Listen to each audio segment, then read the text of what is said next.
ఆయన. చూసారు, వాళ్ళకి తెలుసు ఆయన గొప్పవాడో,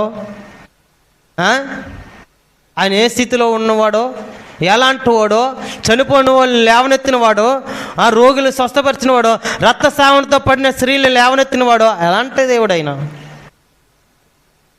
అండి. అసలైన గొప్పతనం ఏమంటే వాళ్ళకి చెప్తున్నాడు, ఇంకో మంచి రోజులు వస్తాయి అన్నాడు. ఇక్కడ యేసుక్రీస్తు అంటున్నాడు, కపాల స్థలము అనబడిన గొల్గొతా కొండ దగ్గర ఆయన సులువు వేయబడ్డారండి. దేవునికి స్తోత్రం కలిగిన. ఏ స్థలము ఆయన వేయబడింది? కపాల స్థలం అనబడిన అర్థం ఇచ్చే ఒక స్థలం గొల్గొతా కొండ. అంతేనా కాదా? ప్రియమైన వారలారా, తండ్రి వీరేమి చేస్తున్నారు, వీళ్ళు ఎరగరు అన్నారండి. ఎంత గొప్ప మాట అంటే ఆశ్చర్యం అనిపించట్లేదా మీకు?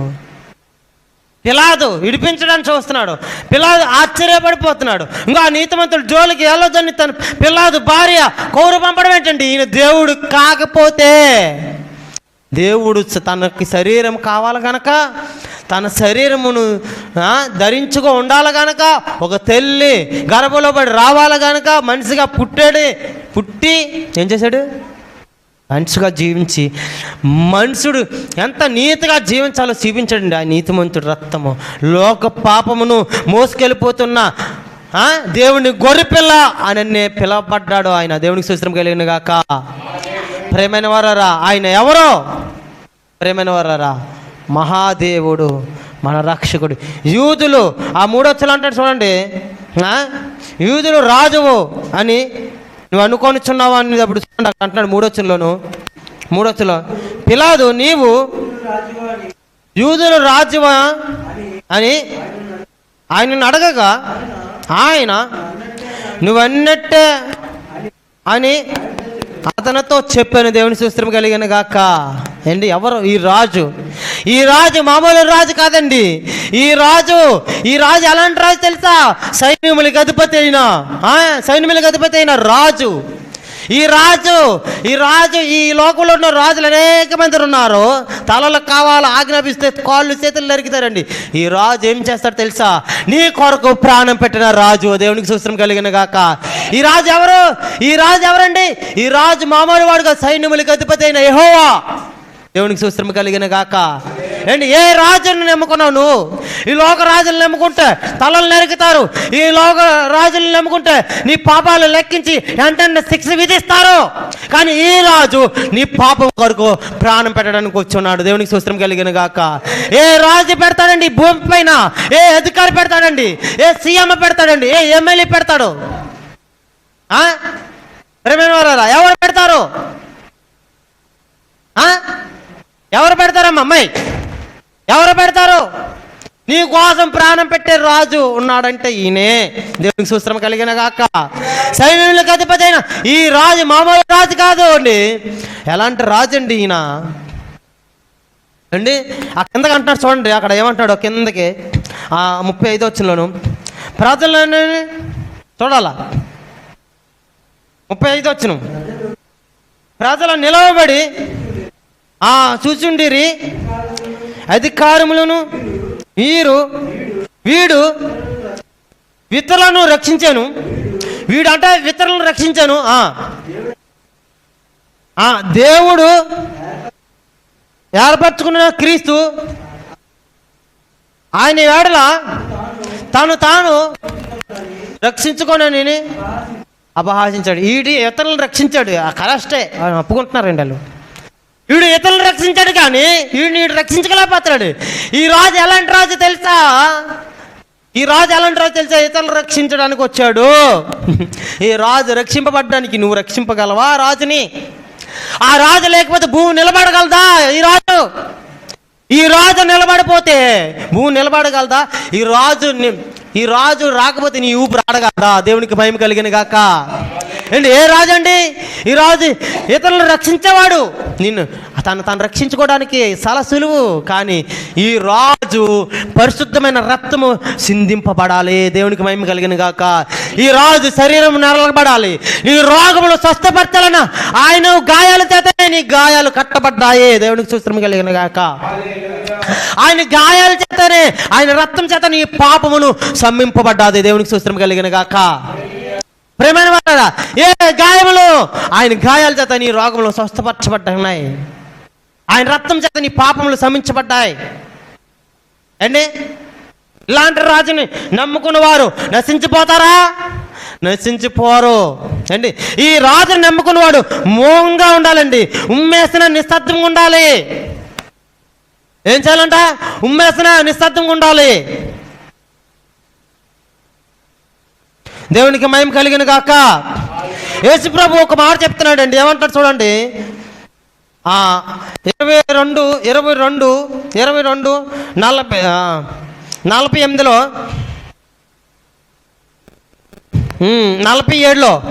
47 ఆయన ఇంకాను మాట్లాడుతుండగా ఇదిగో జనులు గుంపుగా వచ్చిరి. 12 మందిలో యూదా అనబడిన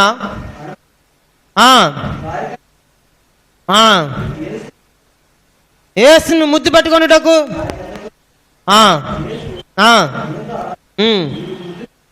నువ్వు ముద్దు పెట్టుకొని మనిషి కుమారుణ్ణి అప్పగించుచున్నావా అని అండి. ఎవడైనా అయితే ఏమంటాడండి,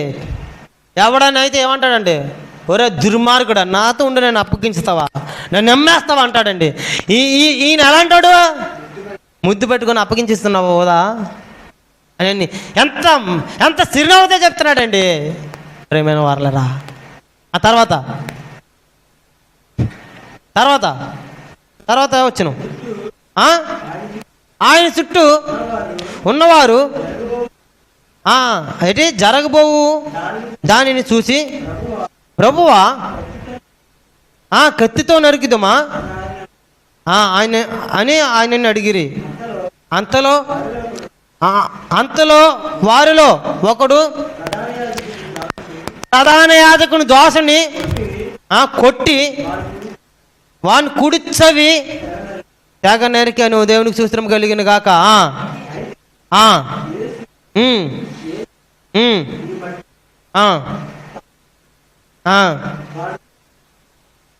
వెంటనే అక్కడ ఏం చేశాడంట? గొప్ప కార్యం చేశాడు అండి. ఆయన అప్పగింపబడుతున్నారు, ఆయన్ని చంపేస్తారని తెలిసి ఏం చేశాడు? ఒక దోషుడు ఏం చేశాడు? స్వస్థపరిచాడు. దేవునికి సూత్రం కలిగిన గాక.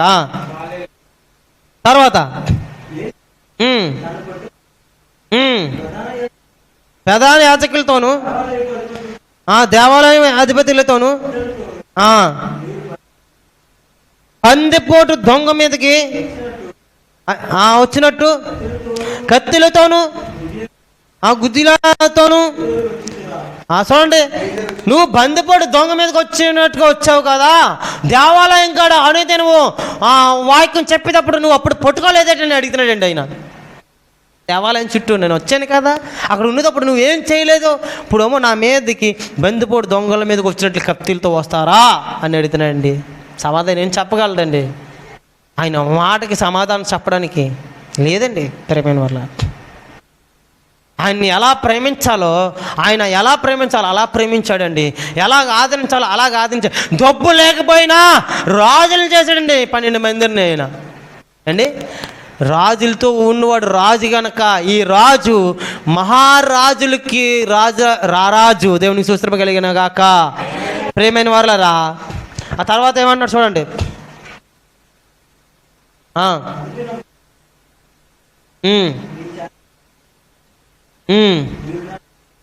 పట్టుకోలేదు మీ గడియు దేవునికి సూత్రం కలిగిన గాక. ప్రేమైన వారలారా, మీరు వచ్చేటప్పుడు అంటే ఆయన పట్టుకోలేకపోయారు, ఇప్పుడు ఎలా కుట్ర పొందారు? యోధా సాయం చేశాడు ఆయనతో ఉన్నవాడు. దానికోసం వచ్చాడు ఆయన. దేనికోసం వచ్చాడు? దానికోసం వచ్చాడండి. దేనికోసం? నీ పాపముల కొరకు, నా పాపముల కొరకు వచ్చాడు ఆయన. క్షమించనగా క్షమిస్తున్నాడు. ఎన్నిసార్లు నువ్వు క్షమించమని అడుగుతావు ఇంకా దేవుడిని? ఎన్నిసార్లు నువ్వు క్షమించమని అడుగుతావు దేవుడిని? ఇంకా దేవుడిని గడికి క్షమించు ప్రభా. ఇంకా నువ్వు నీతిమంతుడు అవ్వా? ఇలా అది భార్య చెప్తుంది, ఆ నీతిమంతుడు జోలికి పోకు. నీతిమంతుడు అగ్రిమెంట్ ఇచ్చేస్తున్నారండి వరకే. ఆ నీతిమంతుడు ఆయన రాజును. ఈ నీతిమంతుడు అయితే నన్ను ఆపత్తుకుని అన్నాడా? ఎవరైనా అన్నాండి చర్చలో ఉన్నవారిని, నువ్వు నీతిమంతుడవా, మేము అయితే ఆపత్తుకులమా, మోసగోలు అంటారు. అంతేనా అండి? మాటకి మాట సమాధానం చెప్పడం మనవచ్చు, కానీ క్రీస్తు అది కాదు. పిలాతు భార్య చెప్తుంది ఏమని, ఆ నీతిమంతుడు జోలికి పోవద్దు. పిలాతు అడుగుతున్నాడు, ఏమని అడుగుతున్నాడు? ఆ 3 పిలాతు నీవు ఏమడుగుతున్నాడు చూడండి. పిలాతు 2వ అడుగుతున్నాడు చూడండి. అతడు 2వ ఇతడు ఆ జనమును కేసరులకు తానే క్రీస్తును ఒక రాజనియు చెప్పగా మేము వింటిమని ఆయన మీద నేరం మోపారు.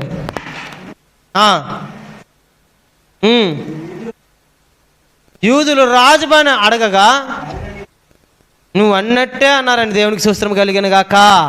ప్రేమైన వారలారా, ఏ రాజండి ఈయన? మహాదేవుడు నీ పాపముల కొరకు వచ్చున్నాడు అండి, నిన్ను రక్షించడానికి. ఎందుకో మోహంగా ఉన్నాడు. ఆయన తెరిస్తే ఇలా జీవగంధాలు తెరిస్తే తెర్రేసి చూపిస్తాడు నీకు. ఏంటి తెర్రేసి చూపిస్తాడు? బొమ్మ. ఈరోజు నువ్వు ప్రభువా మాట్లాడితే క్షమించని అంటావా? లేదు ప్రభా నేను నీకులాగా బ్రతికుతాను ప్రభా అని అంటావా? యూదులు రాజు అంటే అవును నువ్వు అన్నట్టుగా నేను రాజునే అని చెప్పే ధైర్యము సమృద్ధి ఉన్నవాడు ఎవరు ఉన్నాడంటే ఆ దేవాతి దేవుడు మనిషి కుమారుడికి వచ్చి ఉన్నాడు. దేవునికి స్తోత్రం కలిగిన గాక. ఆ దేవాతి దేవుడు మనిషి కుమారుడికి వచ్చి నీ పాపం కొరకు నా పాపం కొరకు సులువులో మరణించి ఉన్నాడు అంటున్నాడు. యెరూషలేము కుమార్తెలారా నా నిమిత్తం ఏడవద్దు. యెరూషలేము కుమార్తెలారా నా నిమిత్తం ఏడవద్దు. మీ పిల్లల కోసం, మీ పిల్లల కోసం, మీ భర్తల కోసం, మీ బంధువులు మిత్రుల కోసం, మీ శత్రువుల కోసం ఏడవండి అన్నాడు. అంచమాలు నీ కోసం ఎడతావా? అంచమాలు నిన్నే క్షమించమని అడుగుతావా? అంచమాలు నిన్నే క్షమించాలా దేవుడు? ఇంకా ఎవరిని క్షమించగలదా అండి? ప్రేమైన వారలా, వాడు ఎవరిదో కోసం ప్రార్థన చేస్తాం, మనము వాడితో మాట్లాడతామా? నీ శత్రువు నీకు కనబట్టలేదా? నువ్వు ప్రార్థన చేసినప్పుడు నీ శత్రువు నీకు కనిపిస్తాడు, దేవుడు చూపిస్తాడు. అయినా నువ్వు పక్క తొక్కేస్తున్నట్టే దేవుడు మాట తొక్కేసినట్టుగా ఆ దేవుని స్తోత్రం కలిగిన కాక. ఎంతకాలం నువ్వు అలా ఉంటావు? నీ శత్రువులు లేరా నీకు? లేరా మీకే శత్రువులు? ఉన్నారు, వాళ్ళతో మాట్లాడాలి. ఎవరి కోసం ఉపవాసం ఉండాలి? నీ శత్రువుల కోసం ఏడవండి, నీ భర్తల కోసం ఏడవండి, మీ పిల్లల కోసం ఏడవండి. యెరూషలేము కుమార్తెలారా, కన్నీటి చూసేవాడు కాదండి ఆయన. నా కోసం ఎందుకమ్మా ఏడుతున్నారు? నా కోసం ఎందుకమ్మా ఏడుతున్నారు? మీ పిల్లల కోసం ఏడవండి, మీ బ్రతుకుల కోసం ఏడవండి అంటున్నాడండి. అంత మహానీయుడు. తర్వాత అంటున్నాడు, తండ్రి వీరేమి చేయించున్నారో వీరు ఎరగరో. దేవునికి మహిమ కలిగిన గాక. వీరేం చేయించున్నారు వీరు ఎరగరు. తర్వాత 37వ వచనంలోనూ అంటున్నాడు, 37వ వచనం చూడండి. 37వ వచనంలోను 37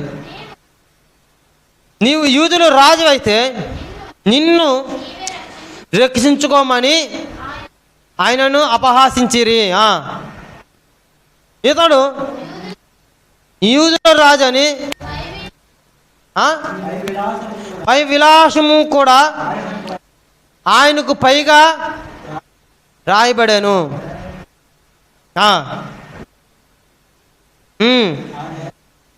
ఆ నేరస్తులలో ఒక్కడు ఆయనను దూషించుచు నువ్వు క్రీస్తు కదా, నిన్ను రక్షించుకోను, మమ్మల్ని కూడా రక్షించమని చెప్పాను. దేవుని స్తోత్రం కలిగిన గాక. రెండోవాడు వాణిని గద్దించాడంట. చూడండి, రెండోవాడు బందిపోటు దొంగ. నీవు అదే శిక్షా విధిలో ఉన్నావు గనక దేవునికి భయపడవా? మనకి ఇది అయితే న్యాయమే. ఏమంట? ఒక బందిపోటు దొంగ ఏమంటాడు? మనకి ఇది న్యాయమే, ఈ శిక్ష మనకు న్యాయమే. అయితే వీళ్ళకి న్యాయం అయితే ఏమంటాడు చూడండి, మనము చేసిన వాటికి తగిన ఫలము పొందుచున్నాము, కానీ ఈయన ఏ తప్పుదమ్మును చేయలేదని చెప్పి ఆయన చూసి చూడండి, ఈయన ఏ పాపమును చేయలేదని బందిపోటు దొంగలు చెప్తున్నారంటే పక్కనున్న వారు. ఎవరి కోసము? యేసయ్య కోసము. బందిపోటు దొంగలు చెప్తున్నారండి. సులువులో ఉంటుండగా ఎలాడుతూ ఒకరిని గద్దించాడు.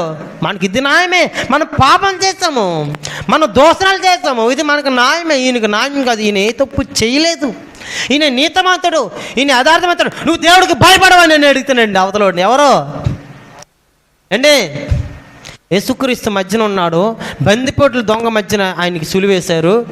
పక్కనున్న వాడిని గద్దించాడు, ఇది న్యాయమే, నువ్వు దేవునికి భయపడవా, ఇదే బుద్ధి అనేది, ఇదే స్వభావంతోకే బతుకుతావా, ఇంకా ఇదే బుద్ధితో బతుకుతావా, ఇదే అహంకారం కొలది బతుకుతావా, నీ దొంగ బుద్ధి మానుకోవా, నీ మోస బుద్ధి మానుకోవా అని గద్దిస్తున్నాడండి. ఎవరో? బందిపోటు దొంగ. నిన్ను నువ్వు రక్షించని అంటున్నావే, ఇంకా నువ్వు దేవునికి భయపడవా అండి.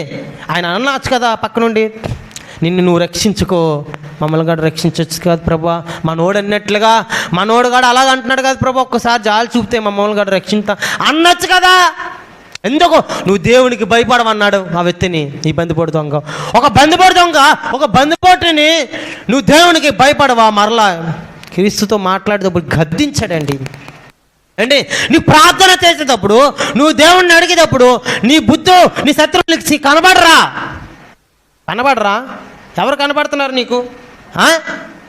ఎవరిని చూస్తున్నావు నువ్వు? ప్రేమైన వాళ్ళరా, బందిపోటు దొంగని గద్దించాడు. నువ్వు దేవునికి భయపడవన్నాడు. నీ నోరు భయపట్టలేదు, నీ చూపు భయపట్టలేదు, నీ కాళ్ళు భయపట్టలేదు, నీ చేతులు భయపట్టలేదు. కానీ అక్కడ బందిపోటు దొంగ ఒక మాట అంటాడు. ఏమంటాడు చూడండి, ఆయనను చూసి యేసు, నీవు నీ రాజ్యమును లోనికి వచ్చినప్పుడు నన్ను జ్ఞాపకము చేసుకోను, నేను దేవునికి సూత్రం కలిగిన గాక. అందుకు ఆయన వానితో, నేడు నీవు నాతో కూడా పరదేశంలో ఉందివని నిశ్చయముగా. చూడండి ఏమన్నాడండి యేసయ్య, పరదేశములో నేడు నువ్వు నాతో కూడా ఉండు నిశ్చయంగా చెప్తున్నాను అన్నాడండి. దేవుని చూస్తున్నాను అండి. బాబుని తీసుకొని వ్యక్తి, రక్షణ పొందాలని వ్యక్తి విశ్వాసం పట్ల నువ్వు దేవునికి భయపడవని అడిగాడండి. ఈయనలో ఏముంది? యథార్థత వచ్చింది, నీతి వచ్చింది, అవతల వాడిని గద్దించే స్వభావం వచ్చింది. నువ్వు ఇంకా మారవా? నీ బుద్ధి మార్చుకోవా? నీ గుణం మార్చుకోవా? ఈ రాజు ఎవరైనా కొట్టినావని సమాధానం చెప్తున్నాడు. ఆ తప్పు చేయలేని రాజు, ఈ రాజు ఎవరైనా కొట్టినావని అంటే చూడండి, ఆ 3 చూడండి, మరలా ఆ 3:23లోను పిలాదు, నీవు రాజు, పిలాదు యూదులు రాజు అంటే, అవును నువ్వు అన్నట్లుగా నేను రాజును, నువ్వు అన్నట్లుగా నేను రాజును అని చెప్పాడండి. ఈ రాజు మరణాన్ని కూడా గెలిచి రావడానికి, మరణాన్ని జయించడానికి నీ కోసం మరణించాడు. నువ్వు నన్ను తప్పు చేస్తాము, ఈ రాజు తప్పు చేయలేని రాజు, ఈయనకి తప్పు అంటే తెలియదు, ఈయన నీతిమంతుడు గద్దిస్తున్నాడు. దేవునికి భయపడవా నువ్వు? దేవునికి భయపడవా నువ్వు అంటే ఏంటంట? దేవునికి నువ్వు భయపడవా నేను అడుగుతున్నాడండి. ఎవరు అడుగుతున్నాడండి? ఒక దొంగ అడుగుతున్నాడండి. దేవునికి భయపడవా? ఈ రాజు అలాంటి రాజు కాదు, యూదులు రాజు ఈయనే, యూదులు రాజు ఈయనే, ఈయన రాజులకి మహారాజు. ఈ లోకంలో ఉన్న రాజులుగా మనల్ని చేశారు చూసావా, సులువుకేశారు, చంపడానికి సిద్ధపడిపోయారు. ఈ లోక రాజు అటువంటి వారు. కానీ ఈ రాజు నీ కోసం, నా కోసం, లోకం కోసం, నీ పిల్లల కోసం, నా పిల్లల కోసం ప్రాణం పెట్టడానికి వచ్చిన మహారాజు. దేవునికి స్తోత్రం కలుగును గాక. అలాంటి రాజుని నమ్మక ఏ రాజును నువ్వు నమ్ముతున్నావు? ఏ దేవుని నువ్వు నమ్ముతున్నావు? నువ్వు నమ్మే దేవుడికి కరాష్ట్రగా ప్రార్థిస్తున్నావా? నువ్వు నమ్మే దేవుడికి కరాష్ట్రగా మొరపెడుతున్నావా? ప్రార్థన దొంగిలిస్తావు. 1000 రోజులు దొంగిలిస్తున్నావు నువ్వు. ఒక్కో రోజు ఆయన ఆభరణలో ఒక దినం ఉండుట 1000 రోజులు, 1000 రోజులు శ్రేష్టము. దేవునికి స్తోత్రం కలిగిన గాక. అండి ఒక దినము ఆయన ఆభరణాల్లో, ఆయన మందిరంలో ఉండుట ఎన్ని దినములంట? 1000 దినములు శ్రేష్టమంట. దేవునికి స్తోత్రం కలిగిన గాక. ఎలాంటి రాజు అండి ఆయన. తర్వాత చూడండి, ఇంకేమంటాడో,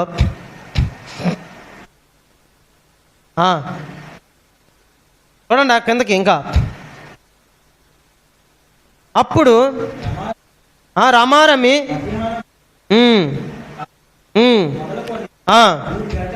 3 గంటల వరకు ఆ దేశమంతట మీద చీకటి కమ్మాను. దేవుని సూచన కలిగిన కాక. ఏంటి చీకటి ఎందుకు కమ్మాలండి? ఈయన చనిపోయాక ఎందుకు కమ్మాలండి?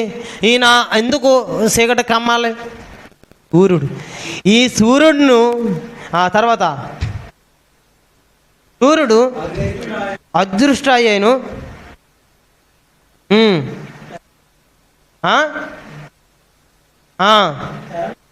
తెరవన్నాడు మీకు ఇదిగాను దేవునికి సూత్రం కలిగిన గాక. ఏంటి చీకటి కమ్మాను. ఈ నీతి సూర్యుడిని అయ్యగానే ఈ సూర్యుడు కళ్ళు మూసుకున్నాడండి. ఆ సూర్యుడు ఈ సూర్యుడు ఇంత ఘోరమైన మరణమైన చూడలేను అని ఈ సూర్యుడు దాక్కున్నాడండి. ఈ సూర్యుడు సూర్యుడు అదృష్టం అయిపోయాడంట. ఏమైపోయాడంటే సూర్యుడు చూడండి, సూర్యుడు అదృష్ట అయ్యాను. లేడు సూర్యుడు, సేవడు కమ్మేసింది. ఈ నీతి సూర్యుడిని సులువుకి అయిగానే ఆ సూర్యుడు గాడ దుఃఖపడ్డాడండి. దేవునికి సూత్రం కలిగిన కాక.